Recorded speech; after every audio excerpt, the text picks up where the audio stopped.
Hello everyone, welcome back to my channel. আমি এখানে খিমারটি তৈরি করার জন্য 3.5 গজ বহরের 3.5 গজ কাপড় নিয়ে নিয়েছি। এই কাপড়টি দিয়ে কিন্তু লম্বা একটা খিমার তৈরি হবে। কাপড়টাকে আমি প্রথমে লম্বাভাবে দুই পাটে ভাঁজ করে নিয়েছি। এই যে দেখুন, এটা খোলা পাট আর আমার দিকটা বন্ধ পাট, আর এইভাবে আড়াআড়ি করে ভাঁজ করে নিচ্ছি, যেভাবে আমরা রুমাল কাট বা গোল জামা সেলাই করে থাকি, অর্থাৎ 4 পাটে ভাঁজ করে নিব। আমার কাটিং করার সুবিধার্থে কাপড়টাকে আমি দেখুন এভাবে ঘুরিয়ে নিলাম। এই দুইটা পাট খোলা আর একটা পাট কিন্তু বন্ধ, বুঝতেই পারছেন। প্রথমে আমি খিমারের লম্বাটা নিয়ে নিব। তো এখানে আমি সেলাই সহ লম্বা নিচ্ছি 60 ইঞ্চি লম্বা নিয়ে নিলাম, অর্থাৎ সেলাই পরে 59 থাকবে। তো যার যতটুকু লম্বার দরকার প্রথমে লম্বার মাপটি নিয়ে নিতে হবে, আর অবশ্যই খেয়াল রাখতে হবে কোনাটা যাতে ঠিক থাকে। কেটে রাউন্ড সাইডটা এই মার্ক অনুযায়ী কেটে নিচ্ছি। দেখুন, প্রথমে আমাদের লম্বাটাই নিয়ে নিতে হবে। আর এখন আমি এই যে মুখের সাইডে এই মাপটা নিয়ে নিলাম। এটা কিন্তু আমাদের মুখের যে খোলা অংশটা, বুঝতেই পারছেন। তো 12 ইঞ্চিতে আমি দাগ দিয়ে নিলাম। 12 ইঞ্চিতে দাগ দিয়ে আমি দেখুন এভাবে কাট মার্ক করে দিচ্ছি। এতে কিন্তু আমাদের সেলাই করতে সুবিধা হবে। এখানে কিন্তু আপনারা 11, 11.5 নিতে পারেন।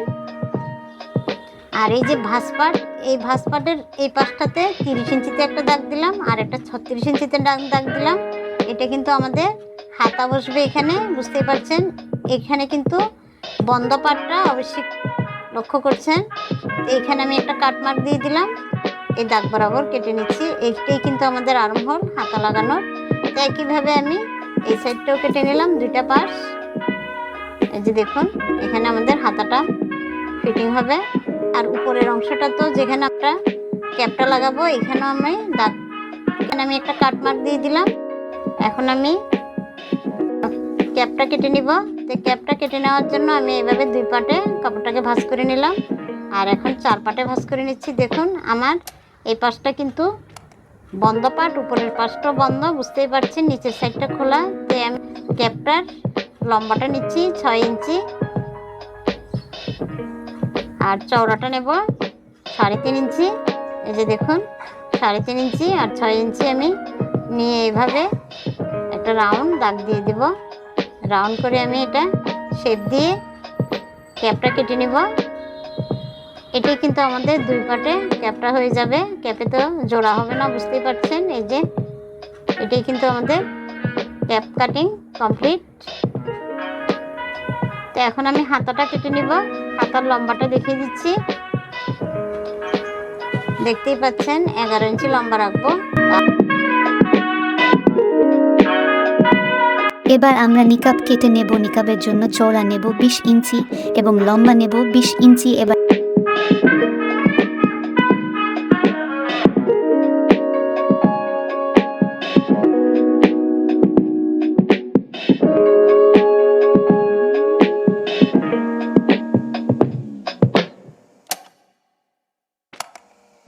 নিকাবে এক অংশ কাটার পর কাপড়টিকে দুভাঁজ করে সমানভাবে কেটে নেব।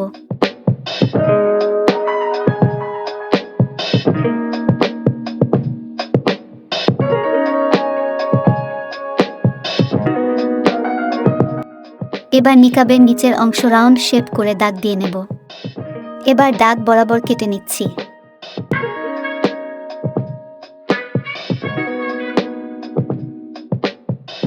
মেকআপের কাটিংটাও কমপ্লিট করে উল্টো দিক করে ভাঁজ করে নিচ্ছি। এরকম করে ভাঁজ করে দিতে হবে।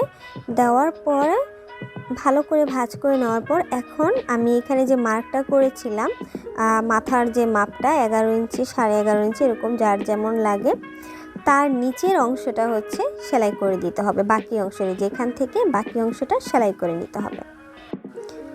এই যে এভাবে করে দাগ থেকে হচ্ছে দাগ বরাবর নিয়ে কাপড়টা ডান দিকে কিছুটা গ্যাপ রেখে তারপর আমি সেলাই করে নিচ্ছি।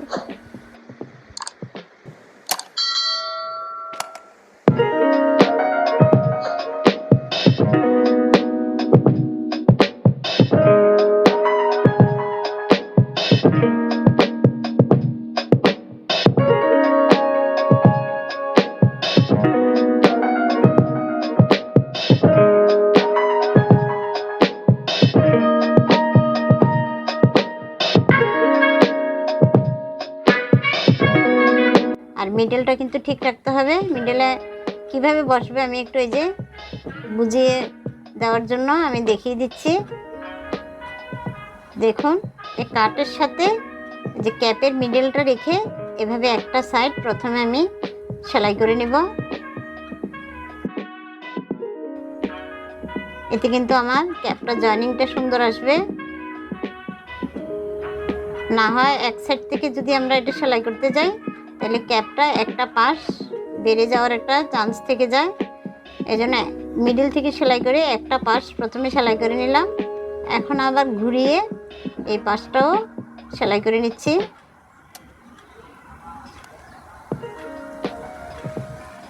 তো দেখুন, এই পাশটা আমি এরপর এই যে এই অংশটা দেখতে পাচ্ছেন, এই যে গলার এই অংশটা হচ্ছে এভাবে ভাঁজ করে নেবেন। মানে মাঝখানে সেলাই করার পরে যে কাপড়টা রয়েছে সেই কাপড়টাকে দুই সাইড থেকে এভাবে করে ভাঁজ করে দিবেন। দেখতে পাচ্ছেন আমি কিভাবে ভাঁজ করছি। এভাবে করে ঘুরিয়ে আপনারা সেলাই করে দিবেন।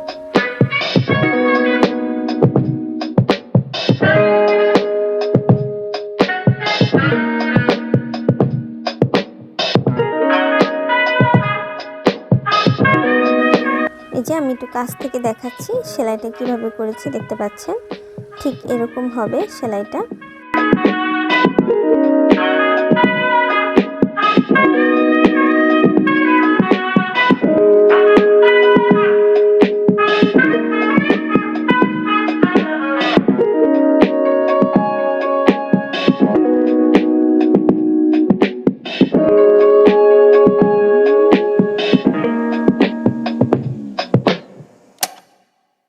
এখন হলো স্লিভটা। তো এই জন্য হচ্ছে আমি স্লিভের যে কাপড়টা নিয়েছি সেখান থেকে একটা পার্ট আপনাদের দেখিয়ে দিচ্ছি, সেমভাবে আরেকটা পার্ট তৈরি করবেন। তো এখানে যে চিহ্নিত অংশটা এটা কিন্তু উপর দিকে থাকবে, সেটা আপনারা খেয়াল রেখে তারপর নিচের দিকটা এভাবে মুড়িয়ে উল্টা দিকে ভাঁজ করে সেলাই করে দেবেন।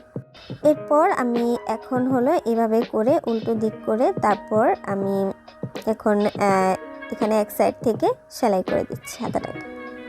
এরপর ইলাস্টিক নিয়ে নিয়েছি এখানে 1/2 ইঞ্চি পরিমাণ চড়াটা, এবং আপনার হাতের যে মাপটা সেই মাপ অনুযায়ী ইলাস্টিকটা নেবেন। এরপর আমি এখান থেকে উল্টা দিকে হচ্ছে পর এখানে ইলাস্টিকটাকে এভাবে ধরে, এটা কিন্তু কাপড়ের উল্টা দিকে বসিয়ে সেলাই করতে হবে। ধরে এক সাইড থেকে আগে একটা সেলাই দিয়ে দিচ্ছি।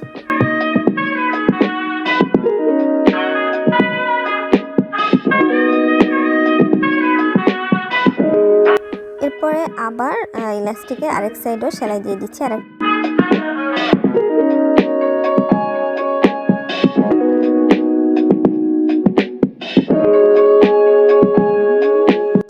সেলাইটা করে নিয়েছি, দেখতে পাচ্ছেন দেখতে কিন্তু অনেক সুন্দর লাগছে। এই যে সেলাই হয়ে যাওয়ার পর এখন সেমভাবে কিন্তু আরেকটা হাতার জন্য একই নিয়মে তৈরি করে দিতে হবে। তো এই যে আমি দুইটা কিন্তু হাতা একই নিয়মে তৈরি করে নিয়েছি। এখন আমি নেকআপটা লাগিয়ে নিব। তো নেকআপটা প্রথমে আমার সেলাই করে নিতে হবে। যে চওড়ার সাইড দেখুন 4টা পাশ, এই যে রাউন্ড সাইড থেকে নেকআপের 3টা পাশ আমি সেলাই করে নিব। উপরের পাশটা যেটা আমরা মুখের সাথে ফিটিং হবে, এই পাশটা কিন্তু আমি পরে সেলাই করব। এখানে 1/4 করে ঘুরিয়ে ঘুরিয়ে রাউন্ড সাইডটা পুরোটা আমি সেলাই করে নিলাম।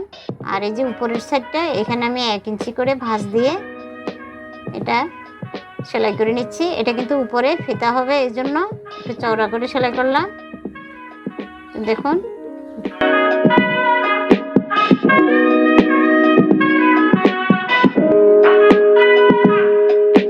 নেকআপটা আমার 1 ইঞ্চি করে সেলাই কমপ্লিট।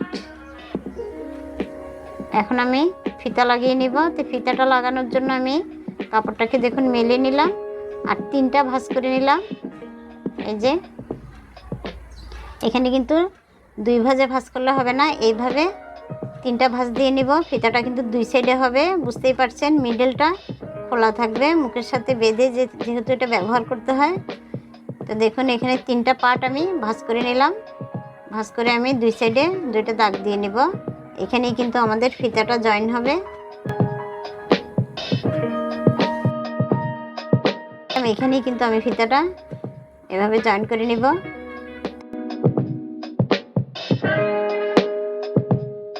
ফিতাটা আমি সেলাই করে নিয়েছি।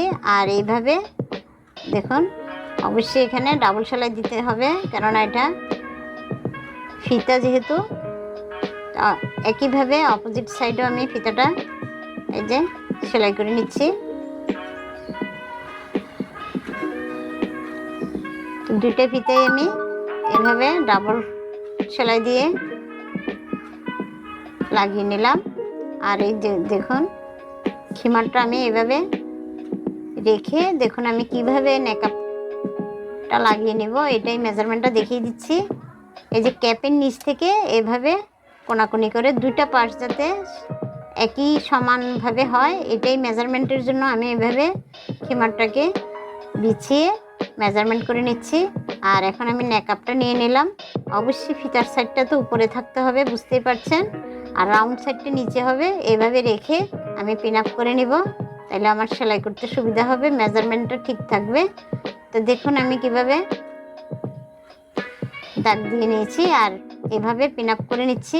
অবশ্যই এটা সেলাই করার সময় কিন্তু যাতে দুই পাটে সেলাই না হয় এটা লক্ষ্য রেখে সেলাই করতে হবে। একটা পাটের সাথে অর্থাৎ উপরের পাটের সাথে এটা সেলাই করে নিতে হবে, বুঝতেই পারছেন। এই জন্য আমি সেলাই সুবিধার্থে পিন আপ করে নিলাম। নেকআপটা এইভাবে দুইটা পাশ আমি সেলাই করে নিব। আর এই যে দেখুন উপরের পাটটা যাতে নিচের পাটের সাথে কোনোভাবেই সেলাই না হয়, অর্থাৎ ফ্রন্ট পার্টের সাথে এটা জয়েন হবে, ব্যাক পার্টের সাথে যাতে কোনো রকমই সেলাই না পড়ে, এটা খেয়াল রেখে সেলাই করতে হবে। তো দেখুন আমি এইভাবে দেখিয়ে দিচ্ছি, এই এমনটা হবে, মুখের সাথে এভাবে বেঁধে এটা ব্যবহার করতে হবে, বুঝতে পারছেন। আশা করি এটা অবশ্যই এভাবে একবার ট্রাই করে দেখবেন, ভালো লাগবে।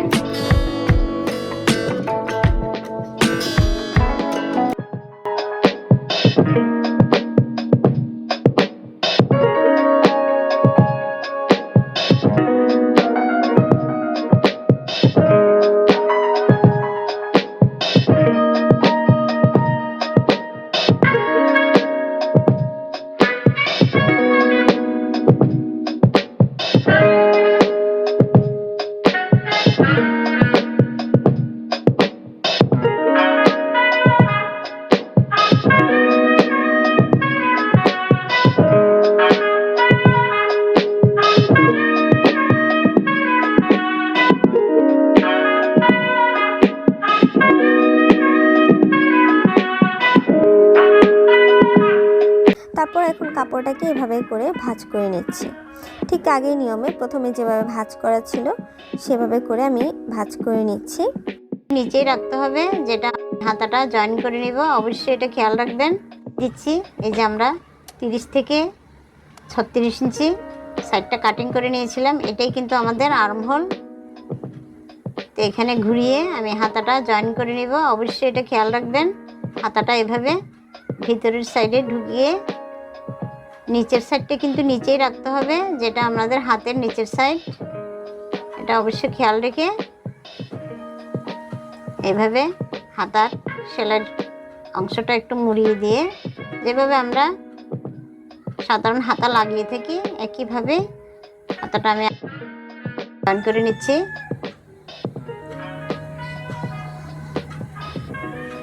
তো পুরোটা হাত যদি মিলিয়ে আমরা এভাবে মিলিয়ে নিই প্রথমে, তাইলে কিন্তু সেলাই করতে আর টাইম লাগে না, ঘুরিয়ে জাস্ট সেলাই করে দিলেই শর্টকাটে সেলাইটা করা যায়। তো দেখুন আমি ডাবল সেলাই দিয়ে হাতাটা লাগিয়ে নিলাম, একইভাবে আমি আরেকটা হাতও লাগিয়ে নিয়েছি।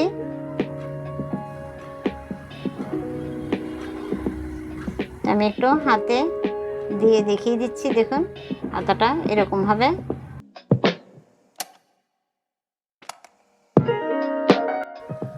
তারপর নিচের যে দিকটা আছে সেই দিকটা এভাবে চিকন করে মুড়িয়ে নিয়ে সেলাই করে দিচ্ছি। আপনারা যদি এখানে লেস দিতে চান সেক্ষেত্রে আপনারা এখানে লেস দিতে পারেন।